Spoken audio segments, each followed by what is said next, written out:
Welcome to This Week in Divorce on the Divorce News Network with your host, Scott Cahill. Welcome to This Week in Divorce, the show where we cover the latest breaking news in all matters of divorce, celebrity divorce news, changes in divorce law, special guest commentary, and more. Today we got a great show for you, lots of things to get covered, lots going on in the world of divorce, so let's get right to it. Top story, no surprise here.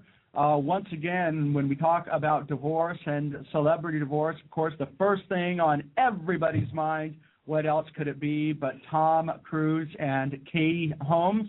We do have some developments since our last show that we did want to bring to you. And coming with us right now is our celebrity divorce news correspondent, Candace Luo. Candace, can you hear me?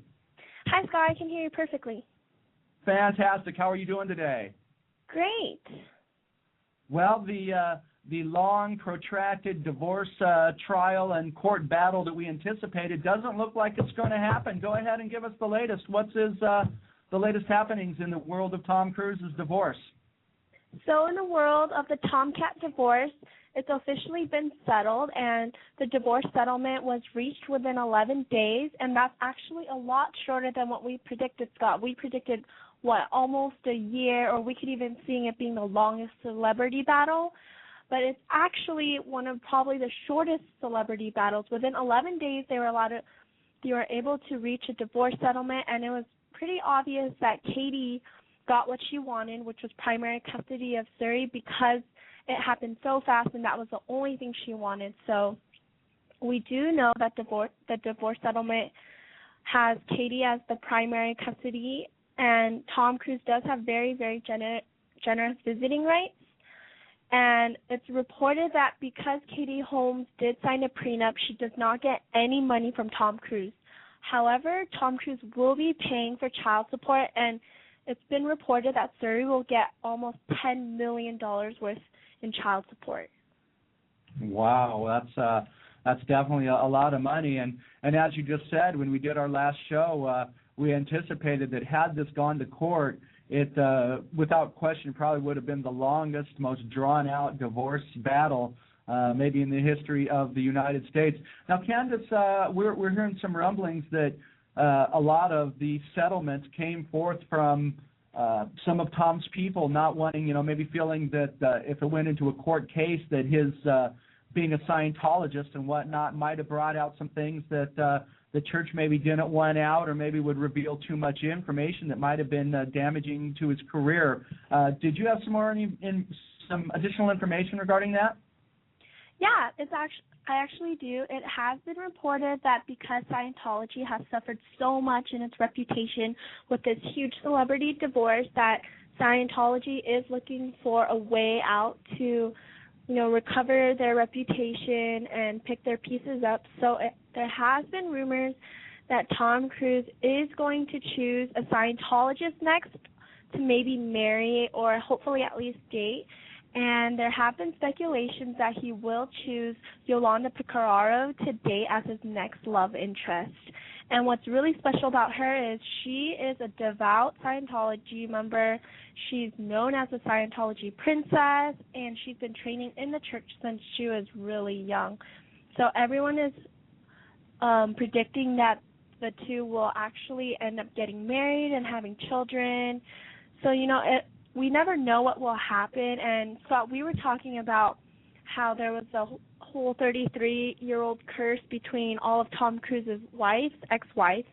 And what's perfect is that Yolanda's actually 27 right now, and it would be perfect age for her and Tom to get settled down, married, and have a kid. And who knows what would happen at age 33. I would be really excited to see that.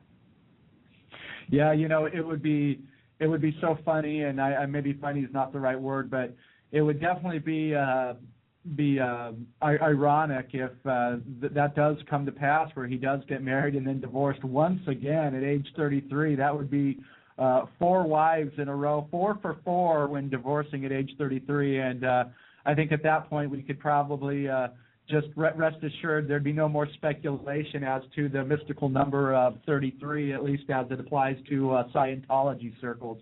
In other news now, we have some additional updates on Katy Perry and Russell Brand. They've been giving interviews all over the place.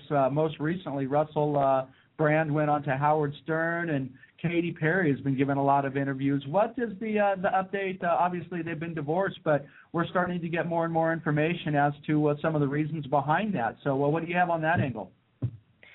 So when Russell Brand did interview with Howard Stern, he did give a lot more information, and all the publicity recently has been on Katy Perry's side and how she's really heartbroken. And even with her new single, Wide Awake, in the lyrics it talks about how she was in the dark, falling hard with an open heart. So it's pretty clear that it seems like she was blindsided by this divorce from Russell.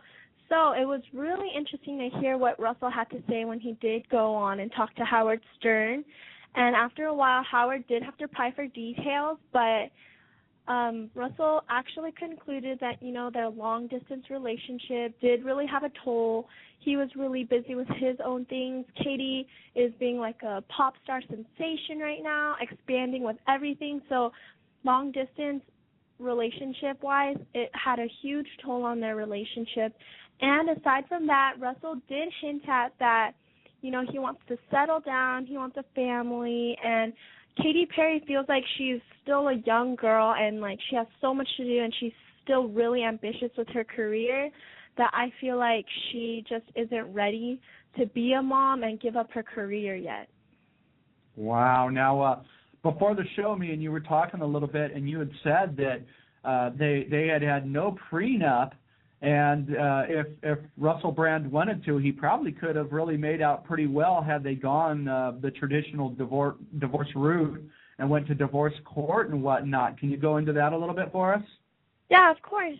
Yes, it is true. They had no prenup, so legally Russell Brand was entitled to whatever Katy Perry made during the time they were married, and she made reportedly over $400 million.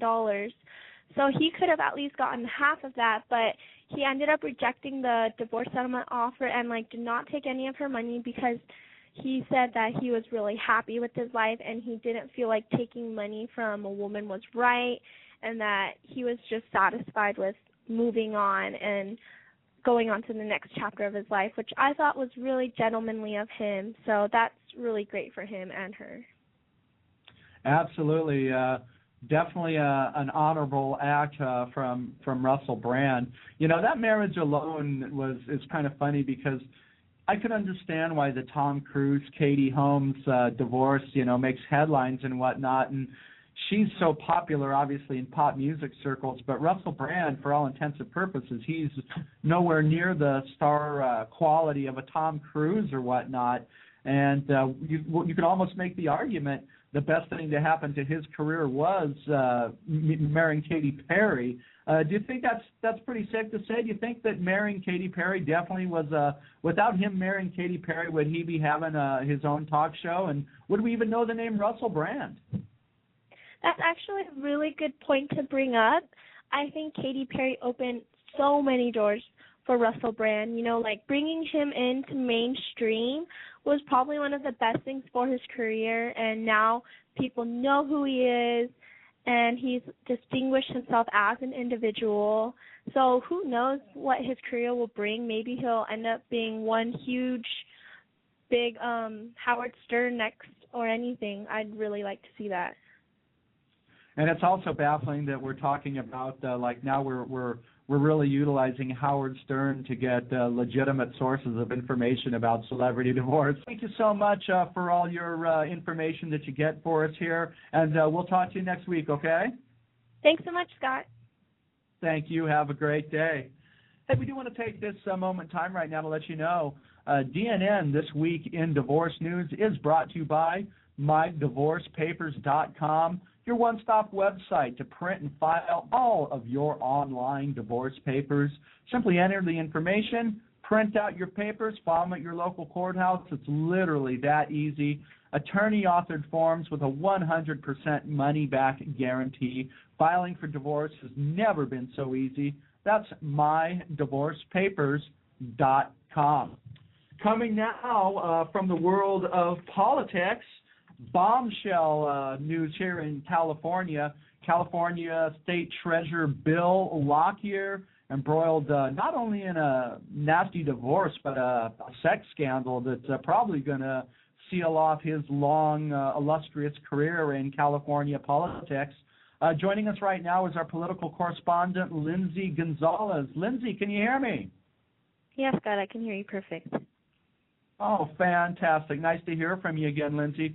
Now, I was reading a little bit about this case, and boy, there's a lot of sordid sidelines and details and sex tapes and drug use and Lord only knows what else. Can you tell us a little bit more about Bill Lockyer and his wife Nadia and the divorce proceedings? Yeah, no problem. So California State Treasurer Bill Lockyer filed for divorce last Friday from his wife. They were married for 9 years. Her name is Nadia Davis Lockyer.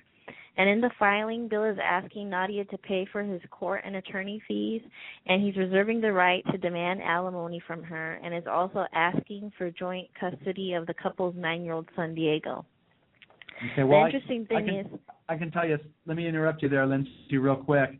I've done a little research on this, and when I first heard that story about him filing for alimony, that's actually a common tactic in divorce. Is even though one spouse may have Katy Perry type money, to use the reference from the other story, it's a very, very common tactic for a divorce for one lawyer to go ahead and try to get that alimony. Regardless of his clients making far more. It is a common tactic in divorce. So I just want to let know our viewers that that's not anything out of the normal, in spite of probably the huge wealth gap between the two divorcees, as you could say. But go on. Right. So the interesting thing is, right after Bill filed for divorce, news broke that Nadia crashed her car outside the couple's Hayward home. And so the responding officer at the scene said that there were no signs that she was drunk or on drugs. However, this isn't Nadia's first run-in with the law. In February, while she was married to Bill, of course, police responded to a domestic violence call at a hotel in Newark where they found Nadia, and she had allegedly been beaten by her boyfriend, Stephen Ciccone. And so Nadia met Ciccone, he's a methamphetamine addict, at a Kaiser outpatient drug rehab program in December of 2010, which was 1 month after Nadia was elected to the Alameda County Board of Supervisors. So her only previous experience was as a Santa Ana Unified School District board member.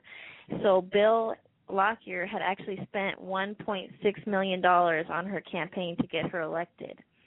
And then in April of this year, which wasn't even 2 years after her being elected, Nadia decided to step down from her position on the Board of Supervisors after stories of her affair with Ciccone and a sex tape, and also reports of her own drug and alcohol abuse surfaced. So, and also this story is actually going to continue, and we'll have to keep up to date on this story, because when asked by a reporter, Ciccone said that there's a way bigger story to come than just the sex tapes. Oh my goodness! Something tells me that we have yet to hear the last of this story, and definitely some cryptic parting words from Mr. Ciccone there. And Lindsay, let me just ask you: do you think this is certainly going to probably signal the end of Nadia's political career? Would you think? For sure. There's no doubt that that's the nail in the coffin. It's interesting that the effect it's going to have on Bill's career. Yeah, I guess good news for Bill is he's been in the political game for so long. I believe he's 70 years old, so it was probably maybe the end of the line. He's 70 years old, that's right. Okay, great. So probably the end of the line for his career anyhow, so he probably has nowhere to go but down anyhow. But, hey, Lindsay, thank you so much for that news, and we look forward to hearing from you again on all the late-breaking political divorce news, and there's sure to be some. Right, there will be. Thank you, Scott. Thank you, Lindsay. Once again, This Week in Divorce is sponsored by MyDivorcePapers.com, your one-stop shop for filing all of your divorce papers online. Simply enter the information, hit print, you're ready to go. Typically within about an hour, you could have everything you need to file all of your divorce papers at your local courthouse, 100% guaranteed and attorney authored.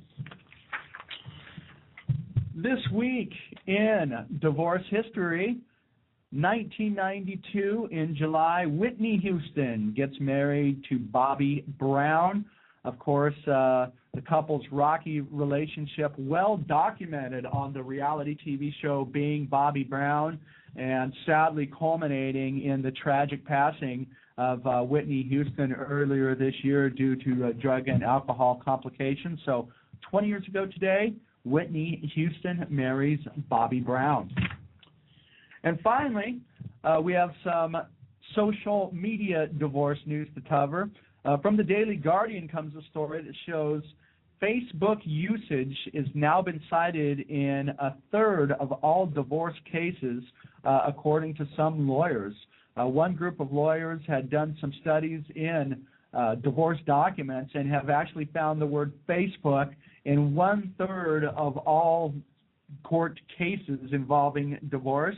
One law firm has actually said there's been a 50% jump in divorce cases over the last 2 years over Facebook and other social media regarded happenings. My personal opinion here is that we have yet to see the last of this. Facebook's still a relatively new phenomena, and I am going to venture that as time marches on, we are going to see more and more and more use of Facebook, either as a defense or an offense in all sorts of divorce cases. Would not even be surprised to see if there is a certain specialist of law who does nothing else but specialize in social media. So if you're looking for a Facebook divorce lawyer, I'm going to bet that that's probably right around the corner. All right, well, that's just about all the time we have for DNN this week in divorce. Once again, for all the latest breaking divorce news, go to DNN Divorce Network News, divorcenewsnetwork.tv. And once again, we are sponsored by MyDivorcePapers.com. All of your divorce forms online, ready to print, ready to file in under an hour, 100% guaranteed.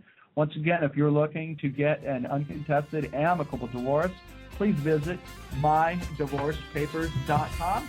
Until then, this is your host, Scott Cahill, saying good night. Thank you for listening to another show on This Week in Divorce on Blog Talk Radio. Tune in next week for more informative, intelligent, and interesting news on divorce and the world it entertains. Be sure to visit us online at www.divorcenewsnetwork.tv. Follow us on Twitter, like us on Facebook, and subscribe to our YouTube channel for the latest breaking news and more great stories about divorce.